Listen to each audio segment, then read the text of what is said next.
Assalamualaikum warahmatullahi wabarakatuh. Kami dari kelompok 1 akan mempresentasikan materi tentang subjek dan sasaran evaluasi pendidikan. Anggota kelompok kami yang pertama ada yang Bangkir, selanjutnya yaitu Wasatulilan Pratama, saya sendiri, dan satu lagi yaitu Melianti Saruksuk. Nah, untuk materi pertama akan dibawakan oleh saya. Materi pertama itu subjek evaluasi. Subjek evaluasi adalah orang yang melakukan pekerjaan evaluasi. Siapa yang dapat disebut sebagai subjek evaluasi untuk setiap tes ditentukan oleh suatu aturan pembagian tugas atau ketentuan yang berlaku. Contohnya yaitu yang pertama, untuk melaksanakan evaluasi tentang prestasi belajar atau pencapaian nilai, maka sebagai subjek evaluasinya adalah guru. Kedua, untuk melaksanakan evaluasi sikap yang menggunakan sebuah skala, maka sebagai subjeknya dapat meminta tugas yang ditunjuk dengan didahului oleh suatu latihan melaksanakan evaluasi tersebut. Dalam kegiatan evaluasi pendidikan, di mana sasaran evaluasi adalah prestasi belajar, maka subjek evaluasi adalah guru atau dosen yang mengasuh mata pelajaran tertentu. Jika evaluasi yang dilakukan itu sasaran adalah sikap peserta didik, maka subjek evaluasi adalah guru atau petugas yang sebelum melaksanakan evaluasi tentang sifat itu, terlebih dahulu memperoleh pendidikan atau latihan mengenai cara-cara menilai sikap seseorang. Untuk materi selanjutnya akan dibawakan oleh Melianti Saruksuk.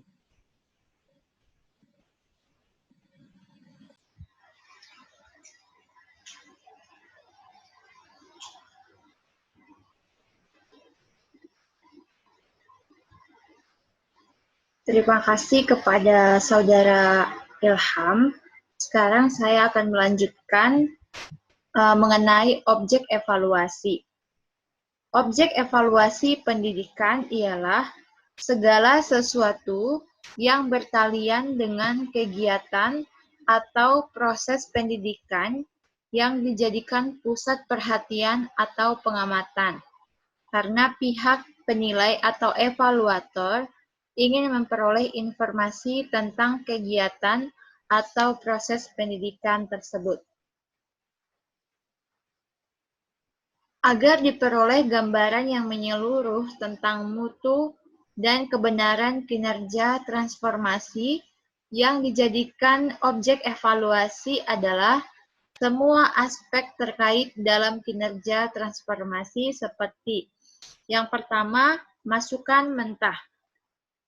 Masukan mentah ialah merupakan individu yang belajar, dan ini akan mempunyai peranan yang sangat besar dalam berhasil tidaknya dalam belajar.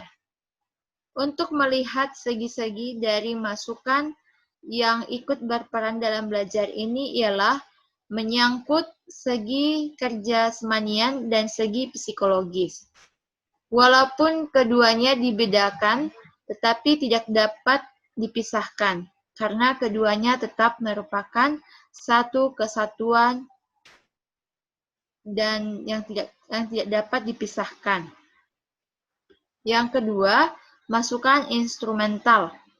Masukan instrumental adalah masukan pendukung yang meliputi guru, materi, sarana pendidikan, pengelolaan manajemen, pengaturan, dan fasilitas yang memungkinkan atau kelompok melakukan kegiatan belajar.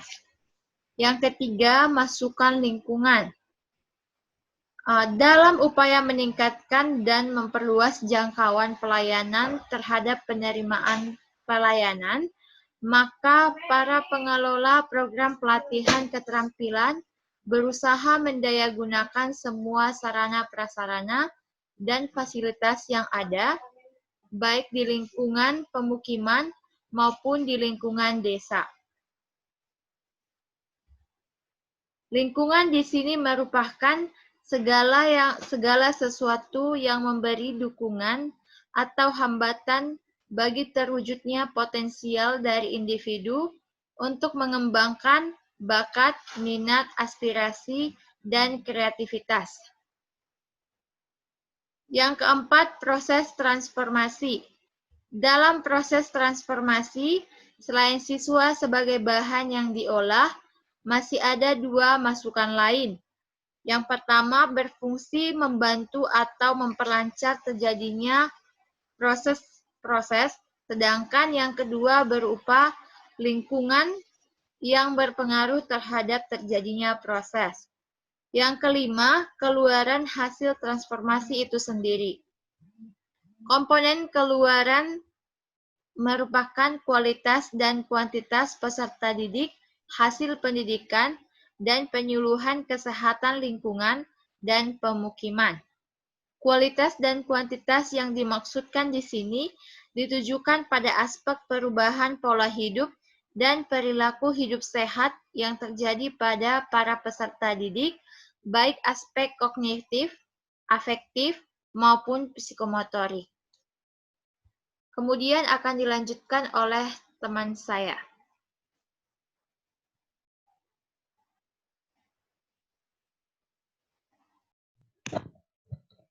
Terima kasih Melianti atas penjelasannya.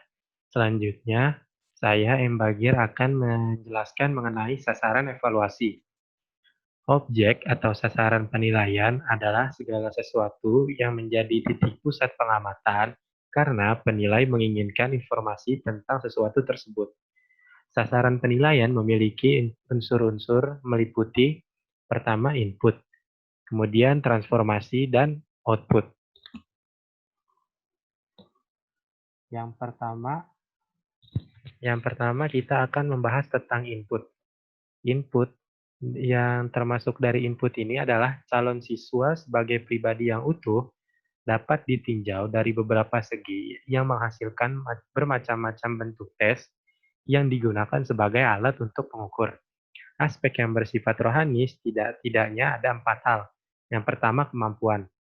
Kemampuan atau bekal kemampuan yang dimiliki oleh para calon peserta didik perlu diukur terlebih dahulu guna mengetahui sejauh mana kemampuan yang dimiliki oleh masing-masing calon peserta didik dalam mengikuti program pendidikan tertentu. Yang kedua, ada kepribadian. Yang ketiga, ada sikap-sikap. Dan yang keempat, ada intelijensi. Untuk mengetahui tingkat intelijensi ini, digunakan tes intelijensi yang sudah banyak diciptakan oleh para ahli. Contohnya, ahli Binet dan Simon yang menciptakan tes yang dikenal sebagai tes Binet-Simon. Yang kedua ada transformasi. Unsur-unsur dalam transformasi antara lain ada bahan pelajaran atau materi pelajaran. Bahan pelajaran atau materi pelajaran ini dinilai apakah terstruktur atau tidak. Kemudian metode pengajaran dan teknik penilaian. Ini yang dinilai itu bagaimana penyampaian yang diberikan oleh guru dalam menyampaikan bahan pelajaran atau materi pelajaran. Yang ketiga ada sarana atau media pendidikan. Itu tentang alat-alat pendukung dalam proses pembelajaran.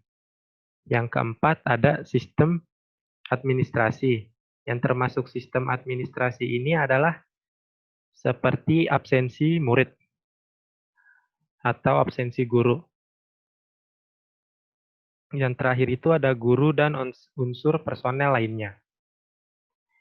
Yang ketiga dari sasaran penilaian adalah ada unsur sasaran penilaian ada output, yaitu penilaian terhadap lulusan suatu sekolah dilakukan untuk mengetahui seberapa jauh tingkat pencapaian atau prestasi belajar mereka selama mengikuti program.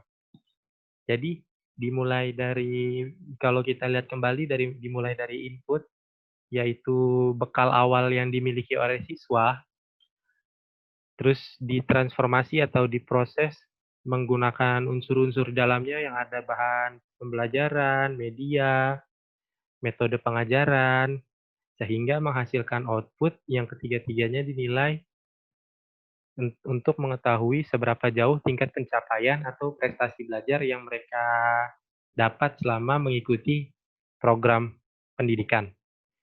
Selanjutnya, penggunaan data evaluasi akan dijelaskan oleh Ilham Pratama.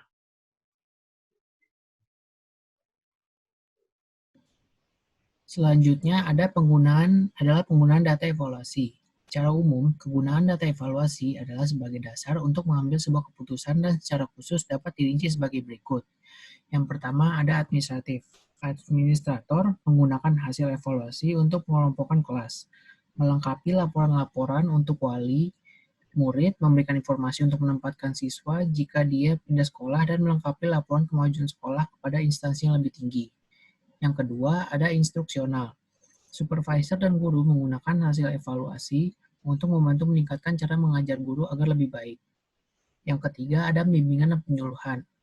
Hasil yang diperoleh dari berbagai teknik evaluasi seperti tes, intelijensi, achievement test, attitude test, catatan observasi, catatan harian, interest inventories, dan catatan kumulatif dapat digunakan. Dan yang terakhir ada penyelidikan. Hasil yang diperoleh digunakan untuk menyelidiki apakah ada ketidaksesuaian atau ketidakberesan dalam program baik dari segi siswa, guru, kurikulum, ataupun yang lainnya. Demikian presentasi dari kelompok kami. Sekian, wassalamualaikum warahmatullahi wabarakatuh.